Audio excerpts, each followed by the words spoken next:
Hello, horn players. My name is Jason Allison. I'm the third horn and currently the acting principal horn of the Wheeling Symphony Orchestra. I live in Pittsburgh, PA, where I play in a bunch of groups up there as well. And I come down to Wheeling to play in the orchestra, and I always love coming into West Virginia. Thank you for your interest in auditioning for the West Virginia All-State Ensembles.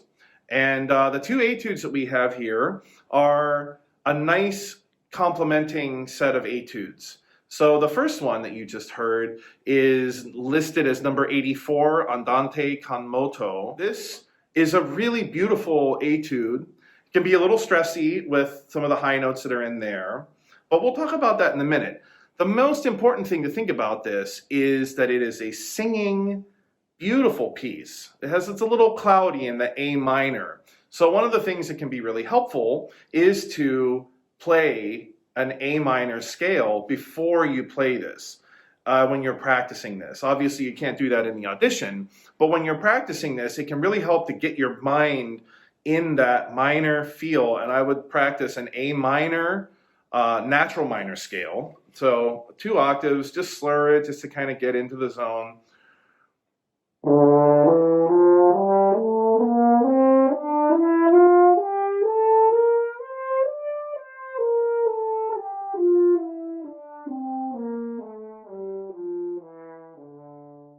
That gets you right kind of in that mode, okay? Especially the natural minor scale.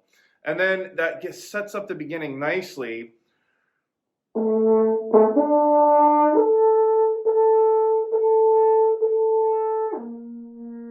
So it kind of gets you into that flavor. The next thing to think about in this is the marking, Andante Konmoto. So Andante is kind of a comfortable walking tempo, and Konmoto with motion. So a lot of times if you just see Andante itself, it'll be maybe 72 beats a minute. With the Konmoto, I go a little bit faster. I kind of like doing this at 76 beats a minute.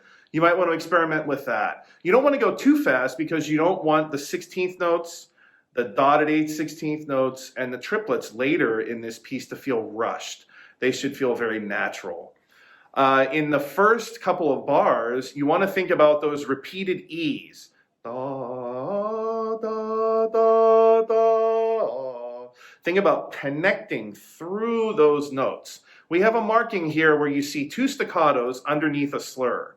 Okay, sometimes that can be, or in bar 5, we have 6 staccato 8th notes all underneath a slur, tied kind of mark. That can be a little bit confusing. What I think about that is I think of the tie or slur connecting the notes, so telling me this is a phrase, okay? And then the staccato notes show me all of the articulations that I'm going to do. So I'm going to tongue them with a little bit of a T attack, ta, but I'm going to give them a good bit of length and make sure they all lead together. So I don't want it to sound static. I don't want it to sound... I don't want it to sound that static. I want it to be going toward bar 6.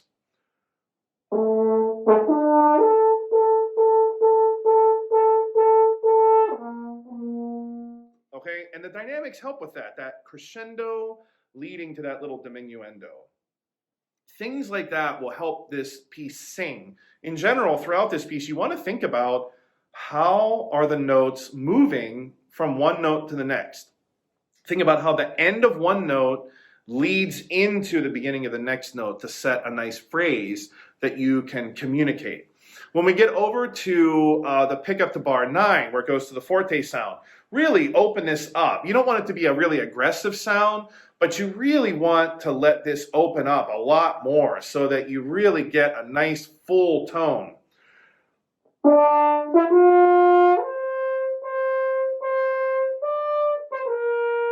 So it just sings out. And in this section, it's really easy to focus a lot on the high notes, the A's and the B and the C that's coming up in bar 13. The most important thing to think about here is to think about where those notes happen within the phrase, okay? Not just the high note itself. All of those high notes happen as a part of the phrase. So think about the high note being something that happens along the way during the phrase, rather than making the high note the biggest thing that we focus on here, okay? So specifically in bar 13 with the high C, it's very easy for us to kind of cut the E before that on beat 2 a little short and then explode onto this high C. What we really want to do is think about lengthening that E. Ba, ba, ba, da, dee, da, da, da, da.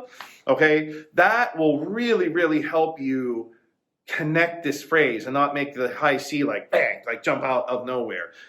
Lengthening that E natural will really, really help you connect into that C, okay? And it also, by making sure that the lower notes are fuller, it grounds the phrase a little bit more, and it doesn't feel like we just kind of have these high notes popping out here and there. It actually weighs it down. So we have a little bit more of a grounded feeling in the low register. Once we get to the triplets in bar 15, think about a nice flowing tempo through this, okay?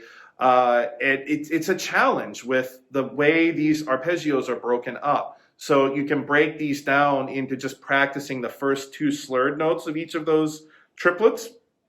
That will help you kind of get control of where that more difficult interval can be. And again, think about putting a little bit more support into the low note so that we play out of the low note into the upper note.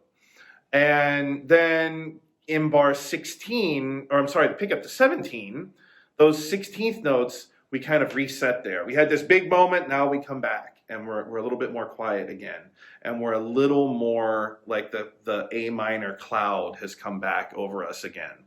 Nice gentle tone here in bar 21 and 22, a nice retard, a gentle retard going into the fermata, and then immediately pick that tempo right back up. Have that 76 click very clear in your head so that you can do that diminuendo and the retard and then come right back into tempo. That will get the judges on the other side of the screen to perk their ears up. And then again, this is the beginning, they're very much like the beginning. And when we get into bar 30, make sure we're keeping those dotted 8/16 notes rhythm snappy. Ba, da, da, dee, da.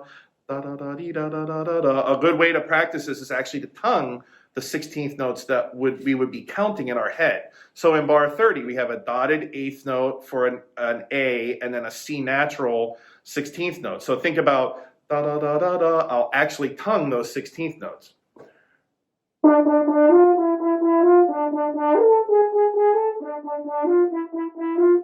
So that makes sure I'm keeping that 16th note right in time and it's snappy. And that helps move the phrase forward. You really don't want it to sound like triplets.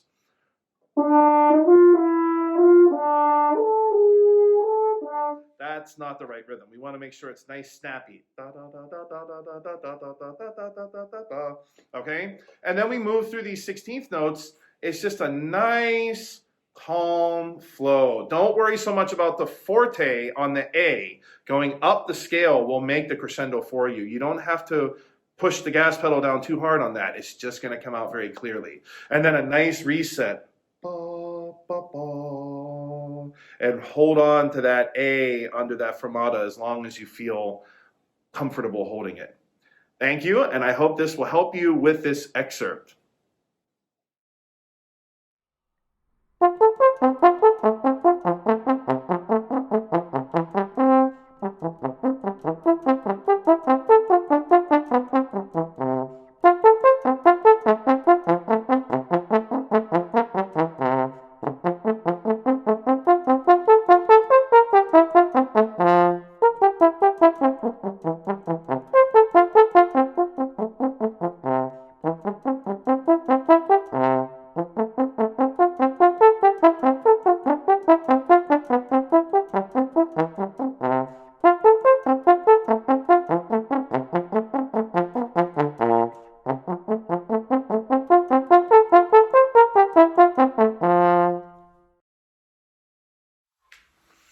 This etude is marked as number 29 in the book, and it is Allegro Molto. So Allegro meaning fast, molto meaning very fast. This can be a little bit of a confusing marking. because we think of this in 6/8, we're thinking of it in 2, so we're thinking a dotted quarter pulse, okay? But I think the Allegro Molto part is actually referring to the 8th note motion, okay? Because we don't want this to be that would be what we would kind of think of as like a Allegro Molto if the 2 count to the bar was going fast, okay? I think the molto part, the Allegro Molto, is talking about the 16th notes. So for this, I like a tempo anywhere between the dotted quarter equals 96 to 100, somewhere in there. That much faster than that, and it starts to really lose its function. This should just have a light bounce to it, okay? Very clear T tongue, and it is just jumping around arpeggios. So one of the things with this is that it can just seem like a whole lot of notes to try to get control of. So what we want to do with this is we want to break this down a little bit. When we're playing a piece like this, unlike the other etude, which is so lyrical and has a lot of slurs and has a lot of very clear phrases that you can think, okay, this idea starts here and it goes there. And then from there it goes to somewhere else. This isn't really like that. This one is short notes all over the place and you're jumping up and down arpeggios everywhere. It's just a challenge of getting around the horn.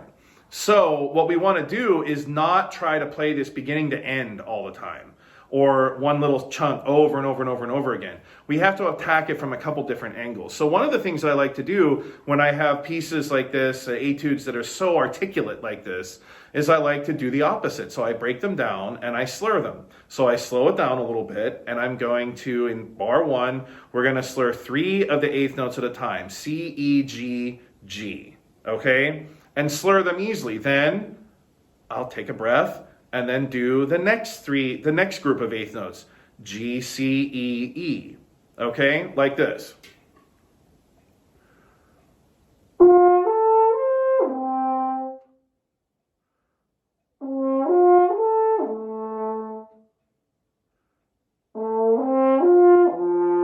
Okay, so you get that feel. You can break all of this down this way, okay? This helps throughout the whole register of this piece, especially in the second half of this where you have those large jumps, those large leaps.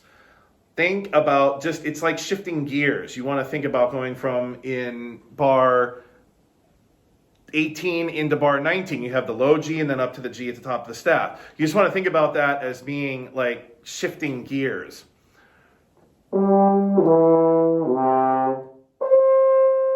So I'm just resetting a little bit, okay? So that we can get that clear articulation.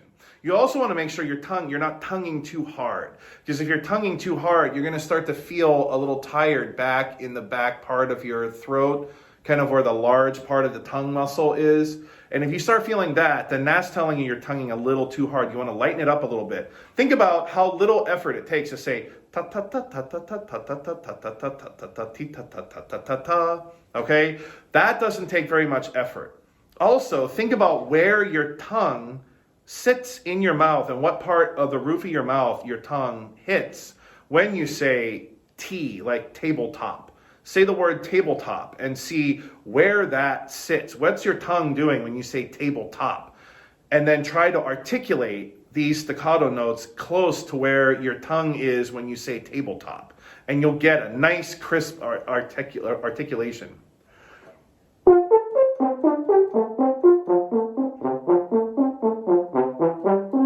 Just nice, clear, easy articulation.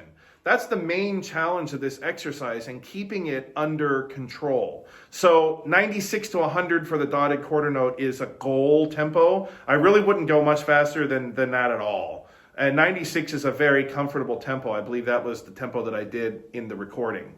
So you want to make sure that if 96 is a little too fast, take it slower. The most important part of this is that it's consistently in tempo, and that your triplet subdivisions are even, and that your articulation is very crisp and clear. This is a fun one. When you get this under control, sometimes it's hard to believe that these etudes can actually be fun to play. But when you get this one under control, this is a really fun one to play. And it feels like a sense of accomplishment, because you remember when it felt like such a tough thing to do, and now you can just sit down and bang, just play it. I hope you have fun with this etude, and best of luck with your auditions.